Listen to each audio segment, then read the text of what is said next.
Vamos a adorarlo con todo nuestro ser. Nuestro Dios es fiel, amén. Aleluya.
¿Cómo Muy no? bien, regresamos a la plática con Ben. Eh, Se nos cortó por ahí, entonces tal vez vamos a aprovechar para esta sea la segunda parte de la plática y recapitulando un poquito, Ben estaba hablando acerca de, de la ley moral, estaba hablando de que es un trasfondo muy fuerte que viene desde los reformadores. Y prácticamente Ben estaba aterrizando a la otra pregunta que yo estaba a punto de hacerte, Ben. ¿Por qué existen este tipo de divisiones? Porque eh, hay dos extremos, ¿no? Que muchos engloban y dicen la ley de Dios y toman todo lo que haya y lo ponen en ese término, desde ley mosaica, ley del Espíritu, la ley de Cristo. Pero hay otros que dividen todavía mucho más la ley, que la ley moral, que la ley ritual, que la ley del sacerdocio levítico, etcétera, ¿no? Yo no encuentro muchas de esas divisiones en la Biblia. O sea, la Biblia no te dice, esta es la ley moral, sino habla yo encuentro nada más estas dos, ¿no? O sea, la ley de Cristo y la ley mosaica, ¿no? Que después hay otras leyes que encontramos en la Biblia, que eso es parte de lo interesante que hablas en tu libro desde Noé, en aquellos tiempos, pero, pero ¿cómo podemos en realidad descartar las que no son divisiones bíblicas y las que sí la Biblia hace tal cual, ¿no? Las que sí se mencionan en la Biblia que son las leyes, ¿no? Ok. Ah, desde el principio, como lo mencioné, la tradición eclesiástica que viene de la Reforma, sobre todo la tradición que viene a través de Juan Calvino, que es muy fuerte en muchos lugares y a través de muchas organizaciones y agrupaciones religiosas, trae este tipo de enseñanza que ha sido bastante aceptada en Ujú, muchísimos círculos evangélicos, que nos dice de que, por ejemplo, se divide la ley, y esta es una interpretación desde el tiempo de la Reforma más que todo. La ley se divide en tres áreas, que es la ley civil o la parte civil, que correspondía a ciertas cosas del pueblo de Israel. También tenemos la parte ritual, que tenía que ver con los sacrificios y los ritos y las ceremonias. Y luego tenemos la parte ceremonial, ¿verdad? Y entre los que son los intérpretes de este tipo de teología, y a propósito, los que son seguidores de este tipo de teología, aunque no lo sepan y aunque lo ignoren, son seguidores de un tipo de teología que se llama teología del pacto. ujú. En inglés le dicen covenant theology o covenantalism, lo que podríamos traducir como teología del pacto o pactualismo, ¿verdad? Entonces, es un tipo de teología que enseña que el pacto es uno mismo desde que se instituye, y no estamos hablando del pacto con Moisés, estamos yendo aún todavía más atrás, y desde que se instituye Dios un pacto con Adán en el jardín del Edén, hasta la llegada del nuevo pacto, es un mismo pacto. Son diferentes tipos de administraciones de un mismo pacto. Podríamos Entonces, decir sí que es el pacto eterno, Ben. bueno, a ellos le llaman el pacto de obras es el que Dios hizo antes de que Adán cayese en pecado. Y después de que Adán y Eva cayeron en pecado, entonces viene un pacto que le llaman el pacto de gracia o el pacto eterno. Ujú, Entonces, este pacto de gracia, ellos lo dividen en dos secciones principales, que son la parte que tiene que ver con la ley mosaica en la parte antigua, y ya luego el nuevo pacto en la parte ya nueva. Pero la clave de todo esto está en que la ley que rige ambas secciones o ambas administraciones es exactamente la misma. Entonces, la forma en que interpreta esta teología, este sistema, es que tanto la parte civil como la parte de sacrificios o la parte ritual es la parte que fue clavada en la cruz, la que fue declarada inoperante, de manera que la parte de los 10 mandamientos es declarada como la parte de la ley moral, y esos 10 mandamientos son singularizados o particularizados y puestos a un nivel completamente excelso a veces, ¿verdad? ujú. para que nosotros tengamos esa ley como nuestra guía de vida o nuestra regla de vida en el tiempo de hoy, bajo el nuevo pacto. A eso en la teología reformada se le conoce como, o la teología del pacto se le llama los tres usos de la ley. O sea, el uso cívico, que es el uso que deben de hacer la ley los magistrados en las cortes el día de hoy, en cuanto a cómo aplicar las cosas de Dios o los mandatos de Dios a las personas impías, a los perversos, a los criminales. Luego, el segundo uso de la ley se le conoce como el uso pedagógico, que es el uso que la ley hace de guiar a una persona hasta que la persona llegue a reconocer su pecaminosidad y reconozca su propia persona como pecador, y entonces, viendo su incapacidad, acuda a Cristo para recibirlo como Salvador. Entonces, a ese uso se le llama el uso pedagógico, que es como que el que guía o el ayo que guía a una persona individualmente hablando, hasta que reconozca que es pecadora como persona y que tiene la necesidad de un Salvador y abrace a Cristo y reciba a Cristo como su Salvador. A eso se le llama el uso pedagógico.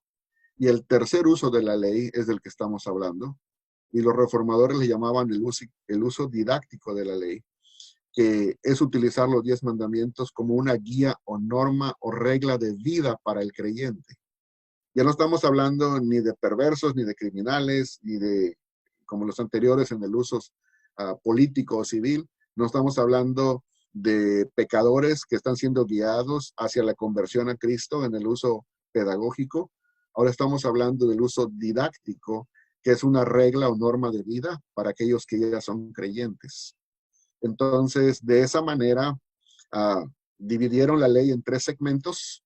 Se deshicieron de las 2 primeras que tenían que ver particularmente con Israel, asumiendo que la tercera parte de la ley moral es la parte que tiene que ver universalmente con todos los seres humanos. Y entonces, al interpretarla desde ese punto de vista, pues entonces la hacen aplicable a cualquier persona en cualquier época, en cualquier lugar geográfico, de cualquier grupo étnico.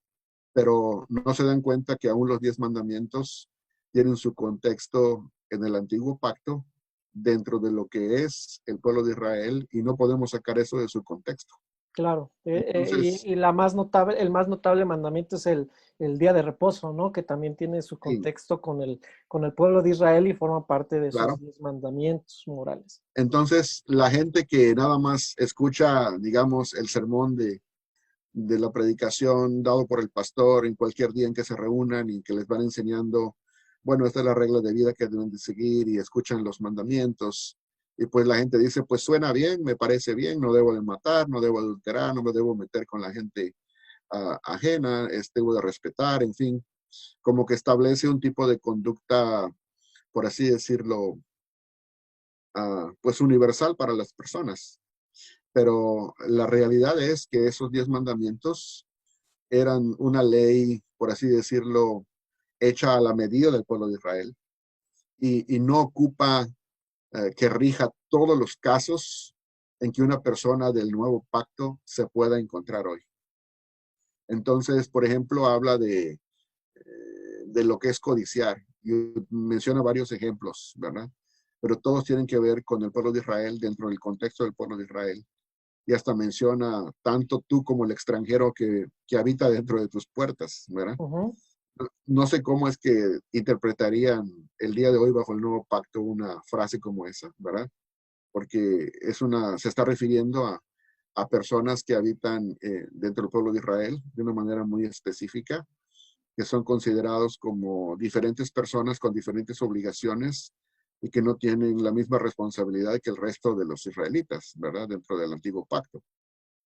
Entonces ya empezamos a entrar en inconsistencias, en incoherencias, en incongruencias, pero todo viene de la interpretación o del sistema teológico que se utiliza, que se llama teología del pacto o pactualismo, que aunque la gente no lo sabe, de esa línea de interpretaciones de donde viene la enseñanza que han recibido. Así es. Oye, Ben, fíjate que hablaba con Juan Fernández en un video que hicimos de Quitando el velo de nuestras congregaciones. Por ahí me comentabas que lo habías visto. Yo platicaba con él y le decía, hay mucha gente que cuando se confronta con este tipo de cosas, y dice, oye, sí es una incongruencia, o sea, no estoy circuncidado en mi cuerpo, no guardo el día de reposo. Y lo que sucede es que tratan de quitar esa incongruencia haciéndolo, pero ese no es el correcto camino, ¿no? Entonces, yo, por ejemplo, de la iglesia donde yo salí, yo le pedí una señal a Dios y le decía, Señor, yo sé que esto está mal, dame una señal ya para yo salirme, porque yo tenía mucho temor, o sea, yo estaba adoctrinado bajo, es que el pastor, es que tienes que permanecer ahí, es que tú tienes que ser como perro fiel, ¿no? A Ujú. cierta denominación, a cierta iglesia. Yo tenía mucho temor y yo le decía, Dios, que pase algo para que tú me digas que esto que he entendido es correcto y que yo salga de este lugar. En el poco tiempo no solamente salí yo, salió mucha gente porque empezaron a meterse con campañas políticas. Entonces, eso fue una señal. Yo dije, wow, Señor, tú haces todo para salir, pero hay mucha gente, ven, que en lugar bueno, yo te decía, hubo un amigo mío de ahí de la congregación que yo le hice una pregunta, oye, si es un mandamiento el de dar el diezmo, eh, y lo tengo que cumplir, por qué no estamos cumpliendo el del día de reposo? O sea, si se supone que entra dentro de la misma línea mosaica, ¿no? De la ley de Moisés que no debemos de quebrantar, ¿no? Entonces él no tuvo respuesta, ¿no? Y así muchas personas no tienen respuesta y su respuesta es, tienes razón, vamos a hacerlo, vamos a circuncidarnos y vamos a guardar el día de reposo. Pero lo platicábamos con Juan, ese es el camino equivocado, ¿no? Y algo ya para caer a esta última pregunta que yo creo que nos vamos a llevar bastante tiempo, algo que me llamó mucho la atención de tu libro es lo que presentas acerca de una nueva Torá. Ven. Y no estamos hablando de una nueva doctrina. Y dice Pablo, no es que hable de un nuevo evangelio, porque el evangelio sigue siendo el mismo. Cuando tú hablas de que Mateo presenta a Cristo como el nuevo Moisés, estamos hablando de que este Cristo que viene que es profetizado, de hecho, ahí en Deuteronomio, este versículo a mí me encanta que dice, levantaré profeta de su pueblo como Moisés, y él les dará los mandamientos y hablará mis palabras a todos ustedes, ¿no? Entonces, estamos hablando de una nueva Torá, la Torá del Mesías, de la ley de Cristo. Y a mí, yo la primera vez que escuché este término de la nueva Torá fue con tu libro. Y a mí, desde ahí me llamó la atención y me pareció muy, muy interesante. ¿Qué nos podrías hablar acerca de esto? Un resumen que pueda ayudarnos y que pueda interesar a la gente también a leer los dos tomos que tienes de la introducción a la nueva Torá del Mesías y la nueva Torá del Mesías, que es el segundo tomo, que creo que ha edificado mucho, mucho mi vida y nos pone en la realidad, como dice Pedro, de la verdad presente. Este término de la verdad presente lo utilizan mucho allá con Tommy Moya, en Estados Unidos, en Puerto Rico, que hay mucha gente por allá que lo llama así. Tú lo llamas la nueva Torá. Yo lo hablo mucho como la ley de Cristo, y tú ya decías el término completo, ¿no? La ley del espíritu de vida en Cristo Jesús, ¿no? ¿Qué nos pudieras comentar acerca de esta nueva Torá? Primero, que le digas a la gente que no es una herejía, porque muchos piensan, este cuate está hablando de herejías, pero me parece muy interesante este libro que tú has escrito, Ben, y que ha sido de mucha bendición para mi vida. Bueno, en términos simples, sería decir que cuando hablamos del nuevo pacto, el nuevo pacto implica todo nuevo, básicamente. Estamos hablando de un nuevo templo. Ya no estamos hablando del templo de Jerusalén hecho con piedras, hecho con manos de hombres. Estamos hablando primero del templo del cuerpo de Jesús y por extensión de su pueblo, la iglesia, que somos su templo, porque la Biblia dice que el Espíritu Santo de Dios habita en nosotros y que nosotros somos el templo de Dios, el nuevo templo. Entonces, estamos hablando de algo, de un templo antiguo que era un modelo o una sombra, un patrón, una figura, una imagen, pero no la realidad misma de las cosas. Y esa realidad se hace presente cuando Cristo toma lugar al encarnarse. La Biblia dice que tabernaculizó, o sea que es el verdadero tabernáculo. Ahí en Juan 1:14 dice, y se hizo hombre, ¿verdad? Entonces, al tabernaculizar o al poner su tienda o su tabernáculo, está diciendo de que el cuerpo físico mismo de Jesús era la realidad a la cual el templo antiguo apuntaba o señalaba. Entonces ya presente ese nuevo tabernáculo, el antiguo es completamente ineficaz, completamente innecesario. Lo mismo ocurre cuando estamos hablando de que la antigua era una antigua creación. Cuando llegamos a el nuevo pacto, el apóstol Pablo nos vuelve a enseñar y nos dice que cuando somos convertidos a Cristo de verdadera manera, de una manera sincera, genuina, honesta, venimos a ser nuevas criaturas. Pero la traducción Valera en lo común dice nueva criatura. Una mejor traducción sería somos una nueva creación. Entonces, o aún mejor sería pertenecemos a una nueva creación. Ujú.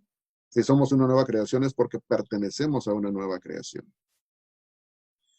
Y después habla, por así decirlo, de un nuevo sacerdocio. Ya no estamos llevando a cabo un sacerdocio según el orden levítico de Aarón, sino un sacerdocio según el orden de Melquisedec. Ujú. Entonces, que permanece para siempre, semejante al Hijo del Hombre, decía, o al Hijo de Dios. En pocas palabras, cuando empezamos a analizar todo en el nuevo pacto, nos damos cuenta de que todo es nuevo. ¿Se me doy a entender? Ujú. Entonces, de que las realidades o los bienes venideros, como se le llama en el libro de Hebreos, ya han llegado con Cristo, con su primera venida. Y No que perdón, van a venir todavía. muchos hablan de una renovación del pacto, Ujú, que eso tal vez contradice lo que habla la profecía de que no como el que hice con sus padres, que es totalmente ujú. diferente, es un cambio completo, es algo nuevo precisamente como tú lo estás hablando, ¿verdad?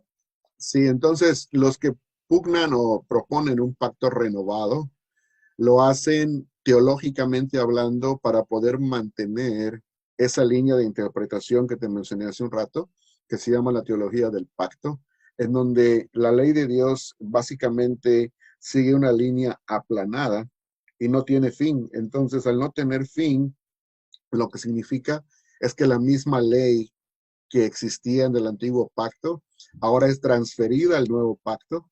En cuanto a contenido, es la misma. Te dicen, lo único que cambia es el lugar en donde está escrito.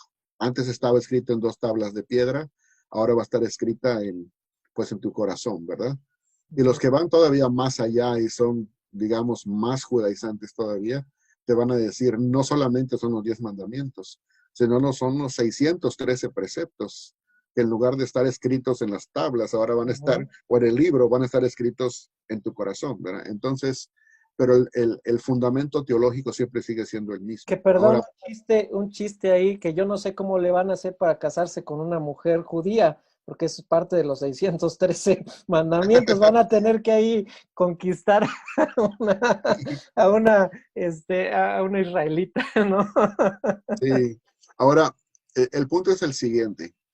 Si nosotros llegamos al nuevo pacto y empezamos a ver, como dice el apóstol Pablo, que la nueva ley del Espíritu de vida en Cristo Jesús es esa obra, o mejor dicho, es el mismo Espíritu Santo que obra en nuestro corazón de una forma interna y que al llevar a cabo esa circuncisión del corazón, que es la realidad, el cumplimiento de lo que la circuncisión en la carne solamente era una sombra, un modelo o una figura, entonces ya no necesitamos esa circuncisión en la carne porque la tenemos en el corazón.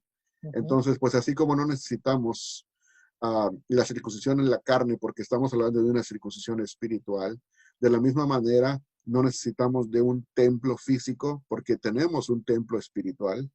No necesitamos de un sacerdocio físico arónico, porque tenemos un sacerdocio espiritual en Melquisedec. No Ujú. necesitamos de la creación antigua o de los cielos y la tierra antiguos, que son los cielos y la tierra mosaicos, porque tenemos una nueva creación en Cristo y somos parte de esa nueva creación al venir a ser hijos de Dios a través de la Wow. conversión o el nuevo nacimiento. Y hasta el nacimiento es nuevo, no es un nacimiento conforme a la carne, como nace cualquier ser humano, sino es un nacimiento conforme al Espíritu. Entonces, la mayoría de la gente no comprende porque no ha recibido una buena instrucción de quién es el Espíritu Santo, qué es lo que hace el Espíritu Santo cuando llega el momento de la regeneración, como le llama la Escritura, o el nuevo nacimiento o la conversión. Diferentes grupos lo tratan con diferente fraseología, pero es el mismo evento. Una vez que somos convertidos o renovados o nacemos como hijos de Dios, el Espíritu Santo no se va, el Espíritu Santo se queda. Eso es parte de lo que promete el nuevo pacto. Así es. Entonces, la nueva Torah es ese Espíritu Santo. Lo que mucha gente que está en el legalismo no se da cuenta es que citan nada más, por ejemplo, el libro del profeta Jeremías, que dice, y haré un nuevo pacto, ¿verdad? Y Ujú. pondré mi ley dentro de tu corazón, dice ahí. Pero si vas al profeta Ezequiel, dice exactamente lo mismo, haré un nuevo pacto con ustedes. Pero en lugar que diga, pondré mi ley, dice, pondré mi espíritu dentro de ustedes. Ujú. Dando a entender que la ley a la que se refiere Jeremías, Ezequiel explica cuál es. No, el espíritu. Dice que es el nuevo espíritu, el Espíritu Santo, ¿verdad? Entonces, eso se hace evidente y se hace un cumplimiento de esa promesa cuando llega el día de Pentecostés, en donde la iglesia recibe la presencia del Espíritu Santo para quedarse completamente y habitar en la iglesia permanentemente y eternamente. Entonces, esa Torá que vive dentro de nosotros no se va a ir. Esa Torá es la que nos guía. Es aquella Torá a la cual el apóstol Pablo se refiere en Gálatas 5:18. Y si sois guiados por el Espíritu, ya no estáis bajo la ley. Si sois guiados por la nueva Torá, por el Espíritu Santo, con todo lo que el Espíritu Santo hace dentro de nosotros interiormente en cuanto a guiarnos, redarguirnos, corregirnos, enseñarnos, darnos la sabiduría, en fin, todo, para cualquier momento de la vida, y no nada más en ciertos casos como lo hacían los 10 mandamientos, nos damos cuenta de que el Espíritu Santo es la nueva Torá para una nueva creación. En pocas palabras, la nueva creación que nosotros veíamos anunciada en los últimos 2 capítulos de Apocalipsis, la trajo de la eternidad futura el Señor en Cristo, la Ujú. trajo al presente, para que podamos tener una probada y entrar a esa nueva creación desde este mismo momento en el que estamos aquí, al nacer a través del Espíritu Santo. ¿Mm? Así es. Entonces, es interesante porque cuando uno empieza a leer la descripción de esa nueva ciudad, ¿verdad? O como le llama el libro de Hebreos, el monte Sión, ¿verdad? La nueva Jerusalén.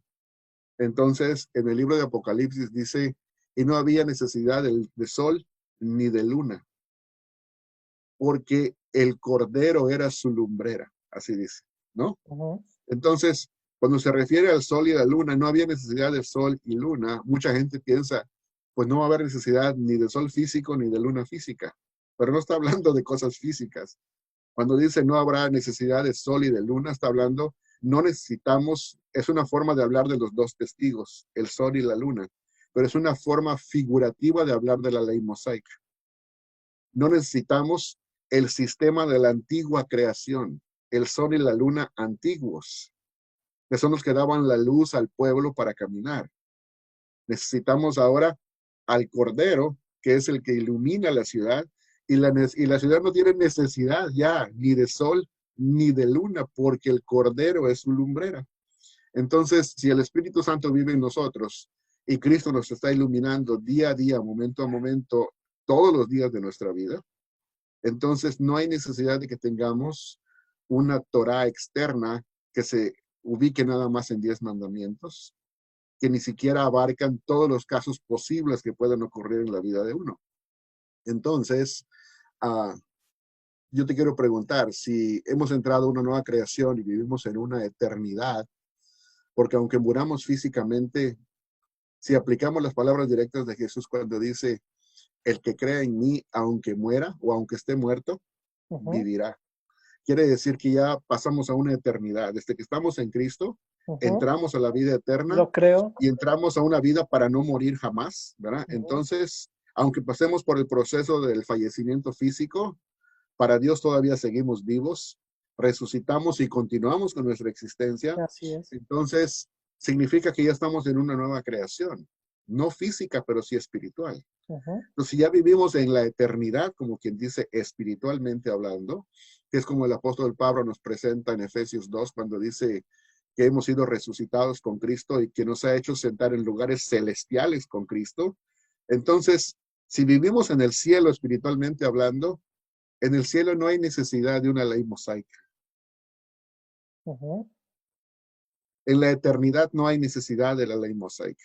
No hay necesidad ni de sol ni de luna, porque solamente aplica la ley mosaica para todos aquellos que todavía son inconversos. Ellos necesitan de esa ley para que algo les diga externamente, porque el Espíritu Santo no habita dentro de ellos. Entonces necesitan esa guianza externa que les reconvenga y les diga, tú estás haciendo mal. Pero para los que ya somos parte de esa nueva creación, que vivimos en esta eternidad espiritual y de que ya somos parte de lo que Dios tiene para el futuro, eternamente hablando, es ese nuevo pacto. Entonces vivimos bajo una nueva Torah. Y es a lo que yo me refiero del primer libro. La nueva Torah del Mesías. Y fíjate que es la obra del Espíritu Santo en nosotros, ¿verdad? Así es, fíjate que lo que acabas de decir, Ben, es muy, muy interesante. De hecho, hay mucha gente que tiene una moral mucho más alta que muchos cristianos.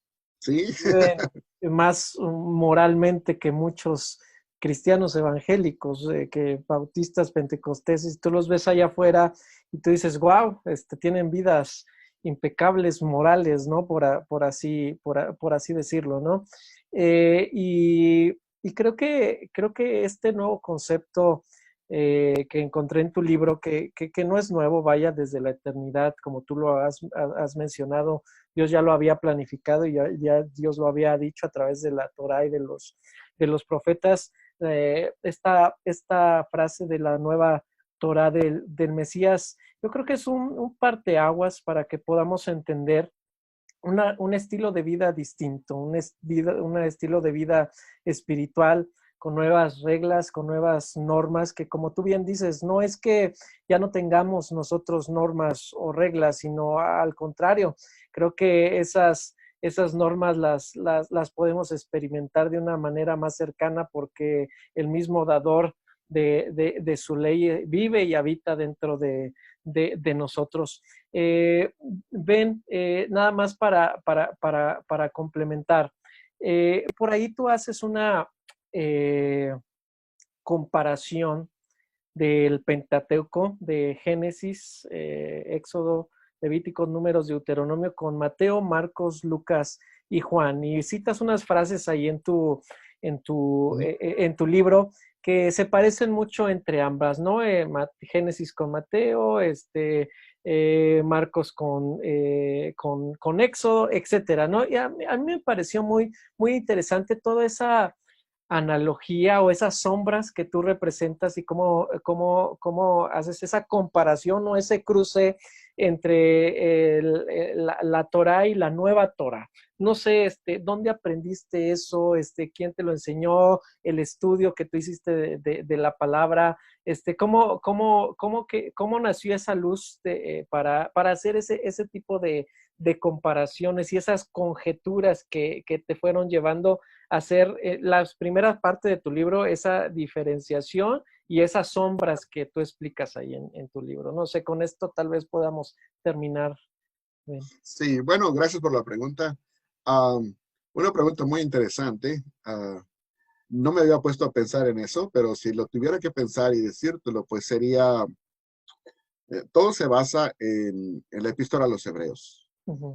ah, hace muchísimo tiempo cuando empecé a ir al Instituto Bíblico donde estudié, ah, pues básicamente una de las clases que yo tomé fue el estudio inductivo, capítulo y verso por verso, del Epístola a los Hebreos.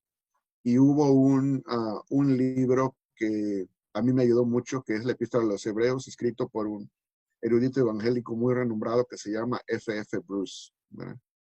Entonces, ese libro hasta cierto punto me abrió los ojos, porque yo había enseñado y había aprendido, así como todos nosotros. Ujú. Los 10 mandamientos no se pueden quebrantar, los 10 mandamientos tienen que ser perpetuados. Así recibí mi instrucción básica, como creo que muchos lo han recibido, ¿verdad?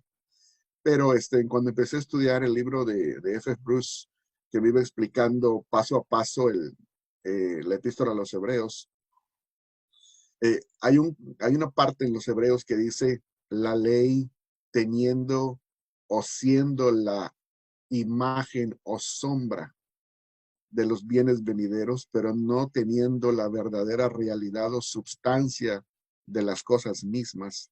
Entonces, eso me abrió completamente el panorama y el sentido de entendimiento para comprender que el antiguo pacto, a través de lo que es la Torá específicamente, y de esos primeros 5 libros, lo que, si interpretando correctamente, lo he hecho, entonces significa de que en la Torá o en el Pentateuco hay eventos, hay personajes, hay cosas, hay sucesos que van pasando, uh, que son esa sombra, que son esas, es como decir, como un pequeño modelo, un pequeño patrón, un pequeño suceso, un pequeño personaje que en alguna manera representa ya sea al Mesías o a la obra del Mesías para cuando llegara el tiempo de su cumplimiento.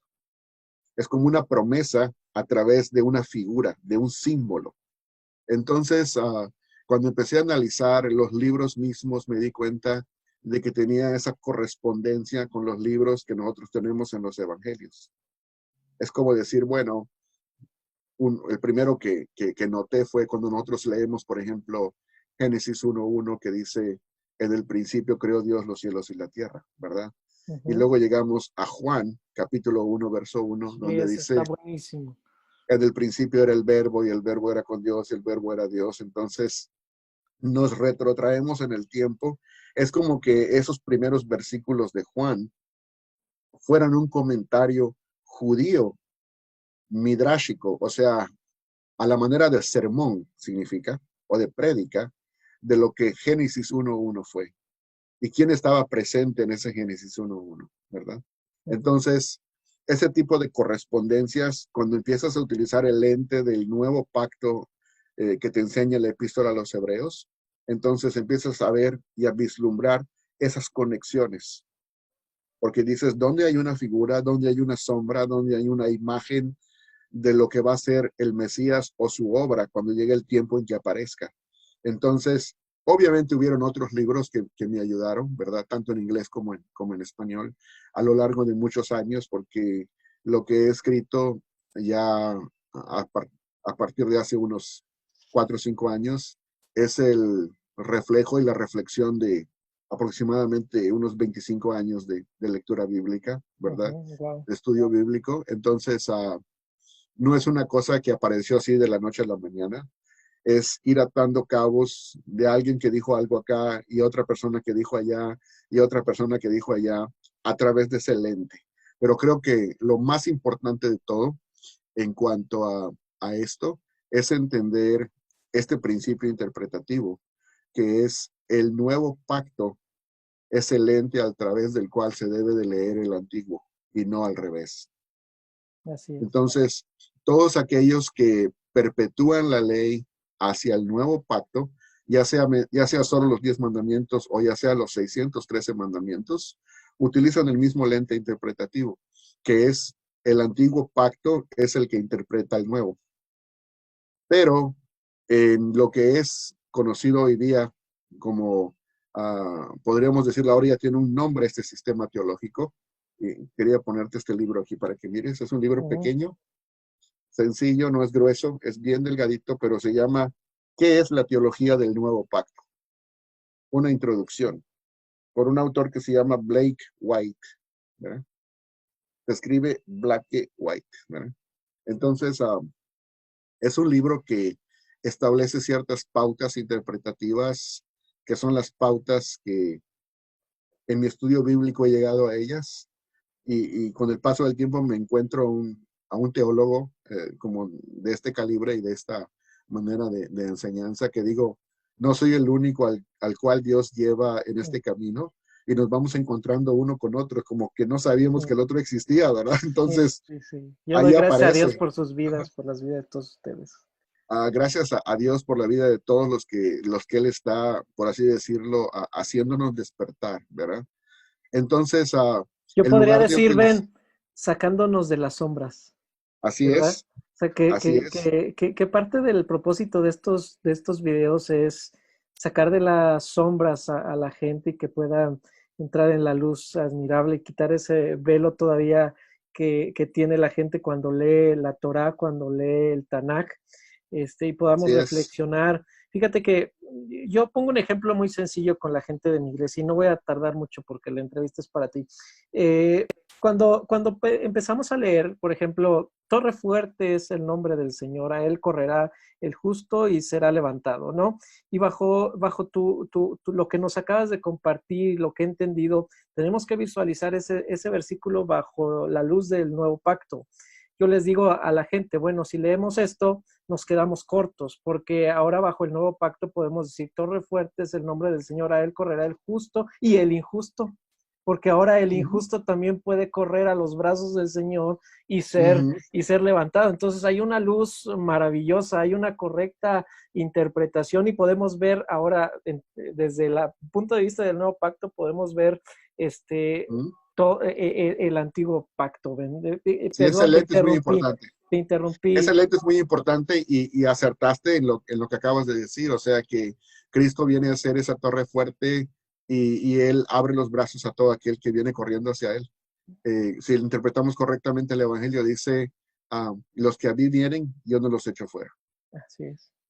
Qué hermoso, qué bonito toda esta parte, Ben.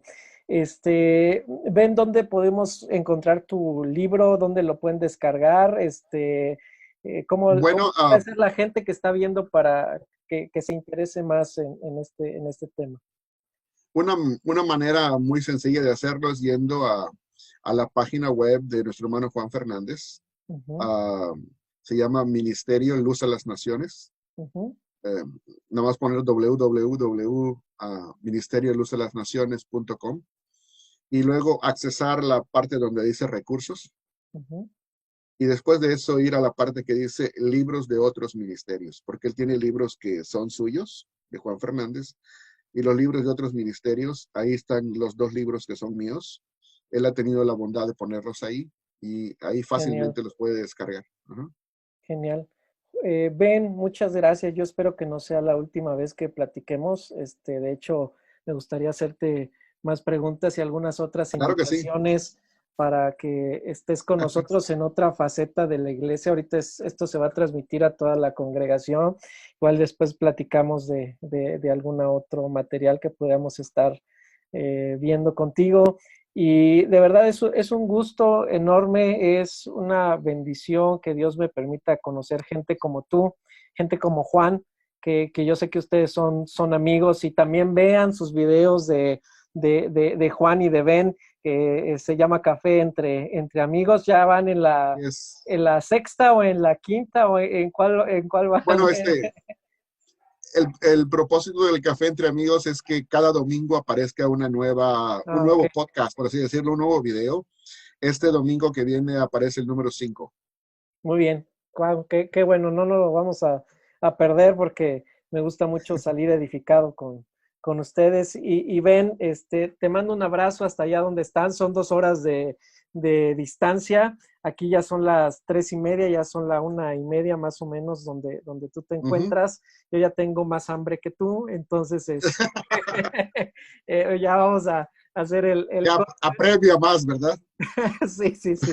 Entonces, ven, una bendición. Yo tengo visa, ojalá un día pueda ir a rentar allá un hotel y pues, darte un Claro saludo, que sí. visitarte. Y pues bueno, Serás bien recibido por acá. tú también eres bienvenido acá en Celaya. Habíamos platicado que Ben conoce gente de Celaya, de acá, de Celaya, Así es. Guanajuato, y porque él es de Yucatán, ¿verdad? De Mérida. Así es. De Mérida. Sí. Él es mexicano, a pesar que ya tiene muchos años allá en Estados Unidos, él es mexicano. Y Juan, de verdad que es un gusto escuchar a gente como tú. Gracias a Dios por tu vida. Bueno, pues muchas gracias por la invitación. Ha sido un placer y como tú dijiste, que esta sea la primera de muchas veces y estoy muy seguro que no va a ser la última. Al contrario, ¿verdad? Amén. Que así sea y que todo está ya diseñado en los planes de Dios y así lo creemos y la iglesia, la obra en la que tengo el privilegio de ser el obispo de ahí de la iglesia, de pastorear y de enseñar, te mandamos un abrazo y estamos muy contentos por tus palabras, por la edificación que hemos recibido contigo. Todo lo que me dijiste, yo muchas cosas no lo sabía y créeme que me has bendecido mucho con todo tu conocimiento. Dice un versículo que me encanta mucho de la palabra de Dios, que su amor abunde en ciencia y en conocimiento. Y damos Así gracias a es. Dios por gente como tú que obedece esa ley de Cristo para todos y cada uno de nosotros. Así es. Bueno, un saludo a todos los hermanos allá de la obra en Celaya y algún día tendremos el privilegio, el honor de poder estar por allá, si el Señor lo permite, poder saludarles en persona, pero mientras tanto, un abrazo virtual desde aquí, ¿verdad? Con todo Gracias, nuestro amor en Cristo. gracias Ben, saludos a tu familia, un abrazo. Igualmente, bendiciones.